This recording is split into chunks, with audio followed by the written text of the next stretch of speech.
Cricketer ও হাথুরু সিংহের পাল্টাপাল্টি অভিযোগের গুঞ্জন ক্রিকেট পাড়ায়। এমনও শোনা যাচ্ছে বিশ্বকাপ নিয়ে দেয়া হাথুরুর লম্বা রিপোর্টে নালিশ করা হয়েছে অধিনায়ক শান্তকে নিয়ে। সব মিলিয়ে বিসিবির পরিবেশ বলছে ভালো যাচ্ছে না হাথুরু আর ক্রিকেটারদের সম্পর্ক।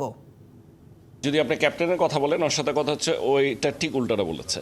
সো অ্যাবসোলুটলি এরকম কোনো কথাই হয়নি, মানে সে বলেছে কোনো সমস্যা নেই। বিশ্বকাপ থেকে ফিরে অধিনায়ক নাজমুল শান্ত বিসিবি সভাপতির সাথে সাক্ষাৎকারে হেড কোচ হাথুরু সিংহকে নিয়ে শুনিয়েছেন প্রশংসার বাণী। এমনটাই জানিয়েছেন বিসিবি সভাপতি। কিন্তু আসলেই কি তাই? যদি তাই হয় তাহলে কেন বিভিন্ন মাধ্যমে উঠে আসছে হাথুরুর সাথে ক্রিকেটারদের বিরোধের খবর?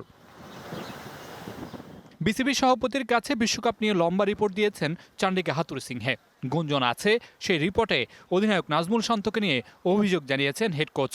আফগানিস্তান ম্যাচ নিয়ে শান্তর করা মন্তব্য নিয়ে নাকি নাখোশ ডোমিনেটিং ক্যারেক্টার হাথুরু সিংহে।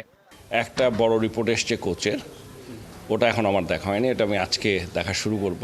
এটা বলা মুশকিল, এটা এখন আমি কীভাবে বলবো? আগে বোর্ড উইল ডিসাইড।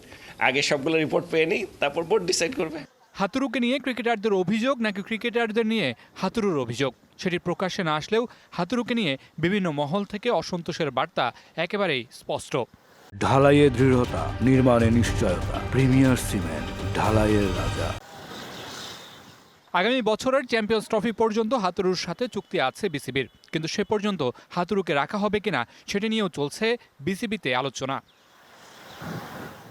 ভারত ম্যাচে তাসকিনকে একাদশে না রাখা, সেই জায়গায় শরীফুলকে না খেলানো, কিংবা আফগানিস্তান ম্যাচে দলের অ্যাপ্রোচ, সব মিলিয়ে লং লাস্টিং করছে না শ্রীলঙ্কান কোচের সাথে বিসিবির সুসম্পর্ক। Mamunur Rashid, DBC news.